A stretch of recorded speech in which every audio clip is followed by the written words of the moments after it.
Hello, my name is Emma. I'm 67 years old. And until recently, I didn't think anything in my life could surprise me anymore. I've been a widow for almost 2 decades, ran a small laundromat business by myself, and raised a son through every storm life could throw at us.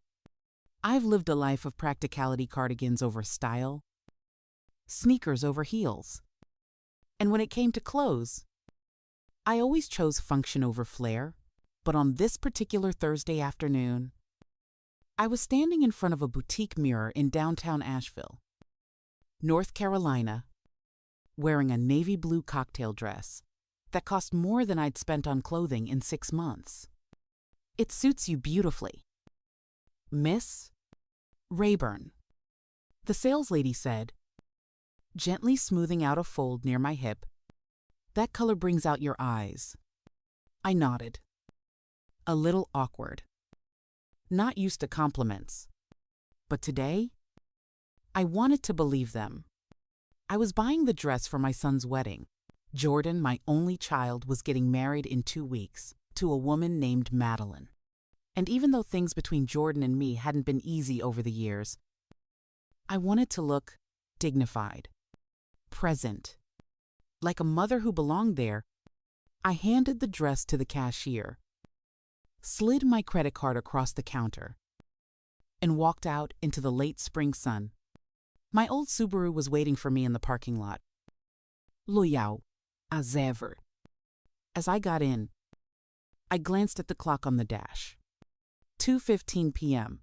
I had a 3 o'clock appointment with the wedding planner in Charleston. Yes, Charleston. That's where the wedding was being held. Fancy resort. Ocean view. Everything planned to the last petal on the flower arrangements. Jordan didn't know I was footing the bill for most of it. Neither did Madeline. That had been part of the arrangement. I wasn't doing it for recognition. I just wanted to make sure the day was perfect for him. For them. But as I turned onto I-26 toward the coast, a strange feeling settled in my chest. Not fear, not regret, just something quiet, like a whisper I couldn't quite catch. Maybe it was the fact that I hadn't received an official invitation, or that Jordan hadn't called in over a week. Maybe it was nothing. Maybe it was everything. But I smiled anyway, turned up the radio, and kept driving east. After all, what kind of mother doesn't show up for her only son's wedding, right? The day of the wedding arrived warm and golden. The kind of spring morning that felt like a promise. I woke early, made coffee, and took a long shower. My hair still mostly silver, but thick, was curled and sprayed into place. I put on that navy dress, clipped on a pearl brooch, and slipped the wedding gift into my purse. A card with a check tucked inside, more generous than anyone would have guessed. A gesture of love, silent and unseen. The wedding venue was breathtaking, a sprawling beachfront resort on Hilton Head Island, with white tents, champagne towers, and floral arrangements that looked like they'd stepped out of a magazine spread. I parked my Subaru next to a row of luxury cars and told myself not to feel out of place. I belonged here. Didn't I? I was the groom's mother. I stepped into the lobby, scanning the crowd for a familiar face. Strangers laughed and posed for photos. Elegant guests sipped mimosas, wearing high heels and designer suits. No one looked my way except one. Grandma, a familiar voice cried out. Lily, my granddaughter, now 22, rushed over, throwing her arms around me. She looked radiant in a slate blue bridesmaid dress. "I'm so glad you came," she whispered. "I was afraid you wouldn't. After. You know." I smiled. Of course I came. How could I not? But before I could say more, Jordan appeared behind her. My son, tall, sharp-suited, and handsome, just like his father had been at that age. But his face didn't light up when he saw me. It tightened. "Mom," he said, too flat, too surprised. "What are you doing here? I came to your wedding." I said, stunned. Jordan glanced nervously around, then took me by the elbow and led me a few steps away. His voice dropped to a whisper, but the edge in it cut like glass. We talked about this. You're not on the guest list." He blinked, trying to understand. "What are you talking about? It's just not the right setting." Madeline's family. Her friends? It's a curated event. I stared at him, my heart pounding in my chest. "You're ashamed of me." "No," he said quickly. "I'm just asking you to understand." I understood more than he realized. I let out a breath. "Congratulations." "Jordan," I said quietly, "I hope it's everything you dreamed." Then I turned, nodded to Lily, and walked out the way I came, leaving behind the music, the champagne, the son who no longer saw me as part of his life. I don't remember the drive home. Somehow, my hands guided the wheel, while my mind replayed every word, every glance, every insult wrapped in politeness. It's a curated event. You're not on the guest list. I had spent my entire life trying to give Jordan everything I never had, and in return, he gave me exclusion. When I pulled into my driveway in Asheville, the familiar little white house looked foreign. I walked inside and dropped my purse on the table, the wedding card with the check still inside. The silence in the room was deafening. I stood in front of the fireplace, staring at old family photos, Jordan at 5, toothless and laughing, Jordan at 17, holding up his acceptance letter to UNC, Jordan with his late father, both of them in matching flannel shirts, beaming at the camera. I touched one frame gently. "Where did you go?" "Jordan," I whispered. Then I sat down at the kitchen table. Slowly, deliberately, I opened my laptop. The emails from Kelsey, the wedding planner, were all neatly organized. Contracts, vendor lists, payment schedules. I stared at the numbers. Almost $90. Ling. My money. My silent gift to a son who didn't want me at his wedding. A voice inside me, the one I'd spent years silencing, spoke up. "You don't have to accept this. You don't have to disappear quietly." My hand reached for the phone. I dialed my bank. Rayburn Residence. "This is Richard," came the familiar voice of my financial advisor. "Good afternoon, Mrs. Rayburn." "Hi, Richard," I said, steady but firm. "I need you to cancel all pending wedding-related payments. Every last one. A pause. May I ask why?" "Because I was uninvited," I said, "by the groom, my own son." Another pause. This one longer. "I'm sorry." "Ma'am, I'll get on that right away. Thank you. And one more thing, I want to create a trust fund for my granddaughter, Lily Rayburn, for her graduate school. Use the exact amount that was meant for the wedding." "Of course," Richard said. "I'll begin the paperwork today." I hung up the phone, heart racing but not with regret. With clarity. Then I dialed Kelsey. She answered on the third ring, cheerful as ever. "Kelsey," I said, "this is Emma Rayburn.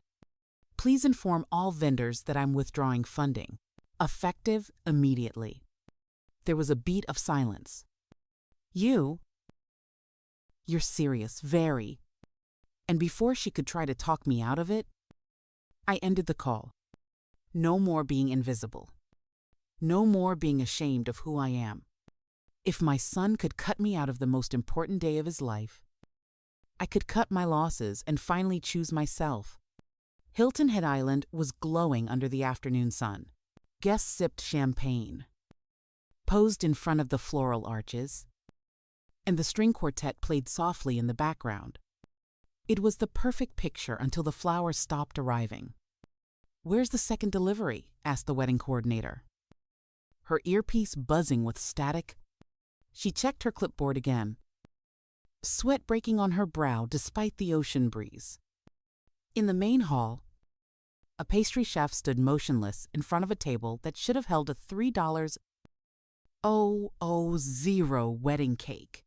Instead, there was an empty pedestal. The delivery truck never came. Neither did the servers, or the DJ, or the lighting crew. Even the oceanfront bar, sponsored entirely by a catering service from Charleston, went dark. And then came the murmurs. Guests glanced at their watches, whispered, wondered. Jordan, in his perfectly tailored suit, stormed down the aisle toward the planner. "What's going on?" he hissed. I don't know," she stammered. "Vendors are pulling out. Some are saying payments were canceled." What Madeline's father, Richard Halston, a man known more for business mergers than tact, walked over with a face as red as the sunset. "Is this some kind of joke?" he snapped. "This isn't what we paid for." Jordan felt his stomach rumble. "We didn't pay." Mom Emma, she covered almost all of it. The silence that followed was louder than any argument. Madeline's eyes narrowed. "Wait, you mean to tell me your mother, whom you uninvited, was paying for this wedding?" Jordan didn't respond. He didn't have to. Because just then, Kelsey, the planner, returned from her phone call, pale as a ghost. "I just got confirmation," she said. "Emma Rayburn canceled all payments yesterday. The vendors are legally within their rights to walk away." People started filming. Guests in silk gowns and tuxedos were now live streaming the meltdown of a picture-perfect wedding. Hashtags formed faster than explanations. Jordan stood in the middle of it all, frozen, humiliated, undone. For a man who had built his identity on control, appearances, and upward mobility, this moment was his reckoning. Somewhere far away, his mother sat alone in a quiet kitchen, unaware of the chaos, unraveling, or maybe fully aware, because sometimes silence isn't absence. Sometimes it's the loudest statement you can make. And in that silence, amid the unraveling of ribbons and reputations, the truth finally echoed through the white tents of Hilton Head. You cannot erase the people who built you and expect your foundation to stand. It was just past 7 a.m. when Emma heard the sharp knock at her door. She didn't rush to answer it. Still in her robe, coffee in hand, she opened the front door to find Jordan, standing there, rumpled suit jacket over one shoulder. "The Osco?"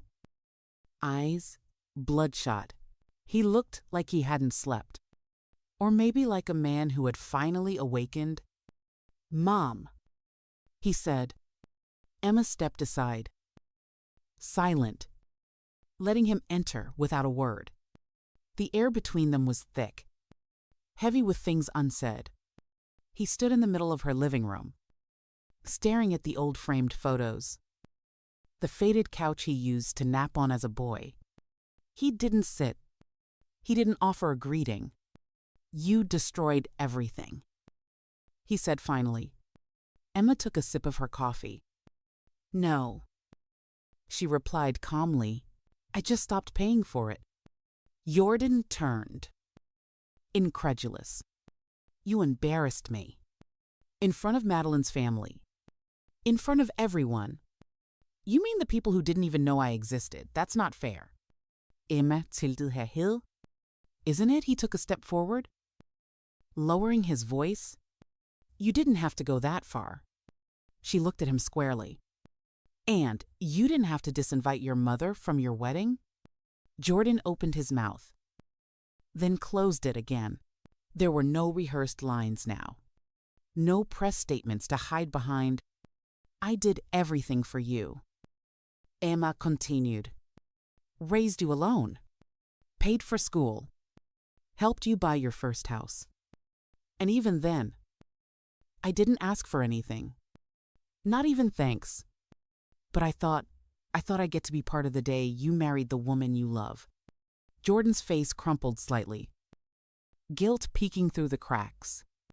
It wasn't about you. It was about keeping things polished, clean. Emma smiled sadly. And I didn't fit the picture. Silence. She placed her coffee down, walked to a drawer and pulled out a file folder, then handed it to him. What's this? He asked. It's the legal paperwork. I've redirected the wedding funds to a scholarship trust for Lily. She's going to do something great with it. He stared at the documents. You really did it, Emma nodded. I did. A looked up, eyes softer now. Is there any way you'd consider— No.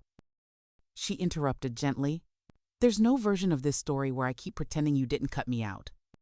Jordan stood there, defeated not by revenge, but by truth. And Emma, she finally felt free.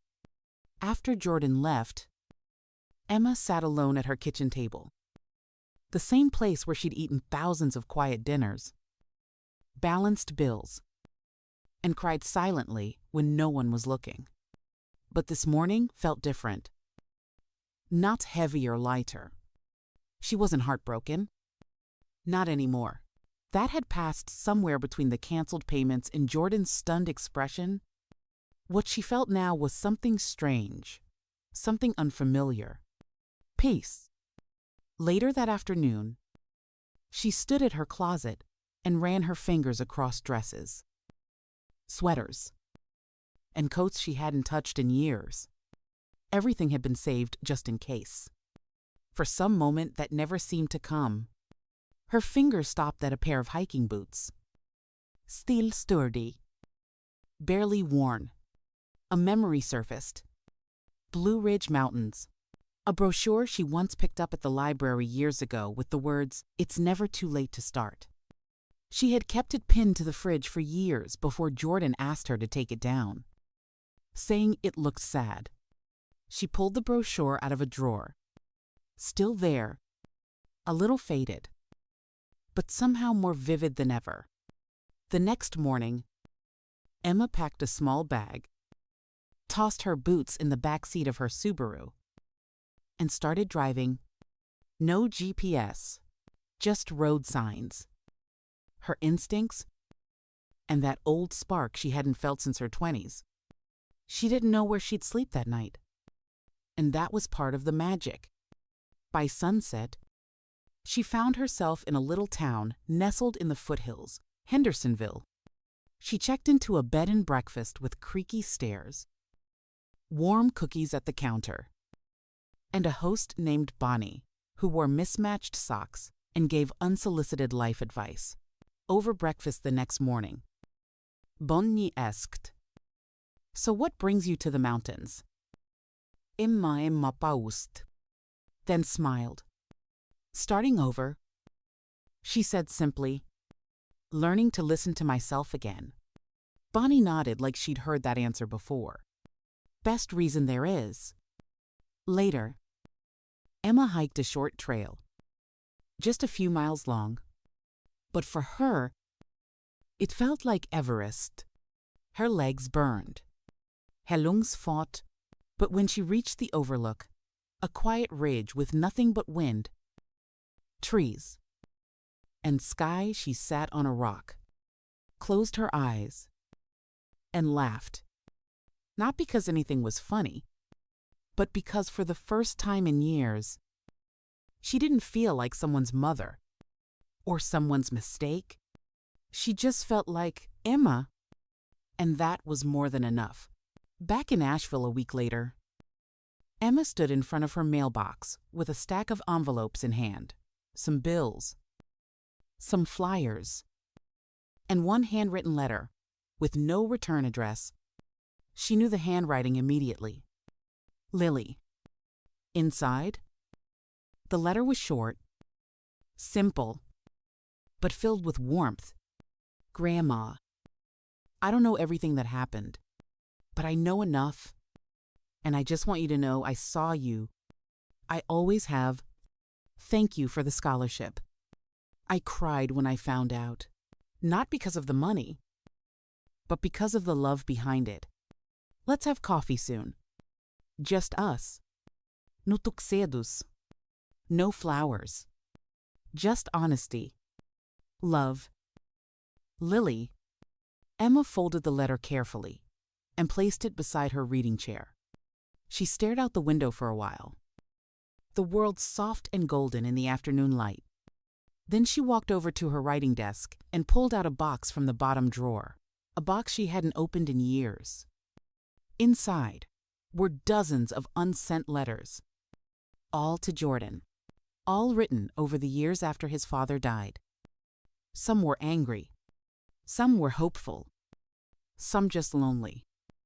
She picked one up and read a line aloud. I don't know how to reach you anymore, but I keep trying. Maybe one day you'll hear me. She gently placed the letter back. There would be no more unsent letters. Instead, she opened a fresh page in her journal. This time, she didn't write to someone else. She wrote to herself. Dear Emma, you survived heartbreak, exclusion, and silence, and still, you never stopped loving. That's your strength, not your weakness. You have given. Now it's time to grow. Not for anyone else, but for you. As she wrote, the tears finally came. Not the gut-wrenching kind. These were soft, cleansing, like rain that comes after months of drought. That evening, she booked a pottery class at the local arts center. Then she signed up for a hiking group that met every Sunday. She even created a profile on a community app, not for dating, just to say, I'm here. I exist. Because for so long, Emma had been a background character in her own story. Now, she was writing herself back into the center of the page, and she was just getting started. 3 weeks later, Emma sat at the corner table of a little downtown coffee shop. The smell of fresh espresso and cinnamon filled the air, and soft jazz played overhead. She wore her favorite denim jacket, the one with the paint stain on the sleeve she never bothered to clean. It made her feel like herself, simple, imperfect, alive. Then the door swung open, and there was Lily. She hadn't changed much since the wedding. Same kind eyes, same gentle presence. But today, there was something new in her conviction, like she was carrying a message, and nothing was going to stop her from delivering it. Hi, Grandma, she said, sliding into the seat across from her. Emma smiled. Hi, sweetheart. They sat in silence for a moment, the kind that isn't awkward but sacred. Then Lily reached into her bag and pulled out a small photo, a picture from Emma's backyard. Years ago, young Jordan sat on her lap, covered in chocolate frosting, his face lit with pure joy. I found this in Dad's old things. Lily said, he never talks about that day, but I remember it. Emma traced the image with her fingers. He was happy then. He was loved then. Lily replied gently, The words hung in the air. Dad's struggling, she continued. He won't admit it. But he is. The wedding fallout? His pride, it's catching up to him. Emma nodded slowly. And you, I'm done choosing sides. Lily said, eyes firm. You matter to me. Both of you do. But I won't pretend you didn't get hurt. Emma's throat tightened. I want you in my life. Lily went on. At my graduation, my birthday, my wedding someday, all of it. Emma blinked back tears. That means more than you know. I've been thinking, Lily added, reaching for her drink. That scholarship. What if I expand it? Create a foundation for girls who grew up like me, raised by women like you? Emma looked up, surprised. You do that, Lily smiled. Because of you? I already have. Emma reached across the table and took her hand. The moment was quiet, but powerful, like the sound of roots growing deep underground. Outside, the autumn breeze danced with fallen leaves. Inside, a different kind of legacy was taking shape, not built on wealth or appearances, but on love, truth, and second chances. Emma wasn't just rebuilding her life. She was planting something new. It was a Thursday evening when the call came. Emma was folding laundry, humming along to an old Bonnie Raitt song on the radio. When her phone buzzed, she glanced at the screen. The name made her breath catch in her throat. Jordan. For a split second, her thumb hovered over the button. Part of her wanted to ignore it to protect herself. But the other part, the mother part, the part that never stopped loving, answered. Hi, she said softly. There was a pause. Hi. Mom. His voice was quieter than she remembered. Not cold, just hollow. Like a man who'd finally run out of places to hide. I wasn't sure you'd pick up, he said. I wasn't sure I would either. She replied, honesty gentle in her tone. Another pause. I saw Lily last weekend. Jordan said. She told me about the coffee shop, the letter, the scholarship. Emma waited. She also showed me the photo. He added, the one from your backyard? I had forgotten that day. Emma sat down. I never did. Jordan's voice cracked slightly. I've been thinking a lot. About what I did. About how I hurt you. Emma didn't speak. I was ashamed. He said, of where I came from, of how I grew up, and the more successful I got, the more I tried to erase anything that reminded me of struggle, of you. Emma closed her eyes. But the truth is, you weren't the thing holding me back. You were the only one holding me up. There it was. Not a perfect apology, but an honest one. I don't expect forgiveness overnight. Jordan said, I just want you to know I see it now. All of it. And I'm sorry. Emma swallowed hard. I appreciate you saying that. I was wondering, he hesitated, if I could visit. Just to talk. Maybe bring Lily. Emma let the silence linger, not out of anger, but out of reverence. Because some wounds take years to form, and healing them deserves a moment of quiet. Yes, she said finally. You can come. A breath of relief on the other end, almost like a child. Finally let back inside after standing in the cold. As she hung up, Emma didn't feel like she'd won. This wasn't about victory. It was about the long, painful, beautiful work of rebuilding one phone call, one truth, one act of grace at a time. It was spring when Jordan and Lily finally visited. The dogwoods were in bloom, and Emma's front yard had transformed into a modest little garden, nothing extravagant, but full of life.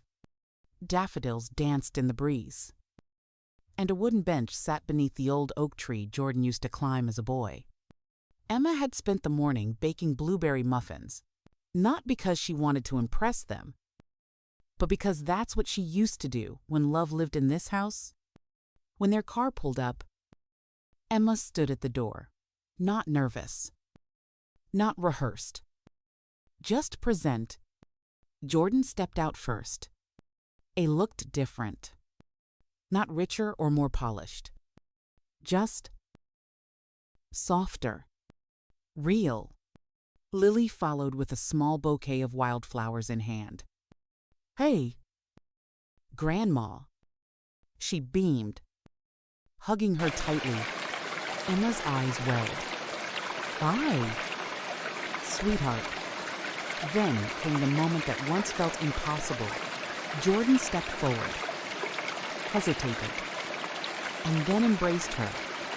No words, just a long, unfiltered hug. The kind you give when sorry isn't enough, but it's a start. Inside, over coffee and muffins, the conversation flowed more freely than anyone expected.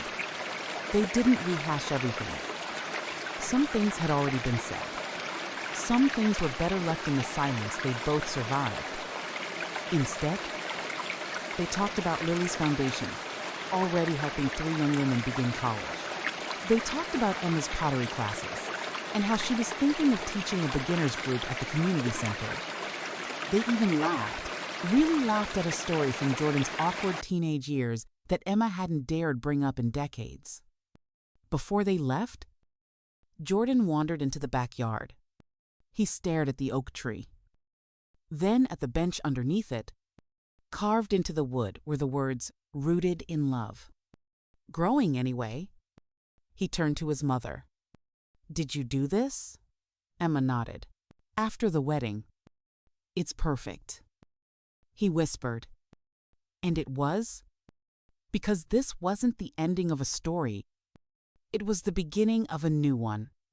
One built not on expectations or image, but on truth, on choosing each other, even when it's hard. Especially when it's hard. Emma stood on the porch as their car disappeared down the road. The sun was warm on her face. The wind smelled like honeysuckle and something else, hope. She sat on the bench under the oak tree, watching the petals drift gently to the ground. Sometimes, to find peace, you don't need to move forward. You just need to come home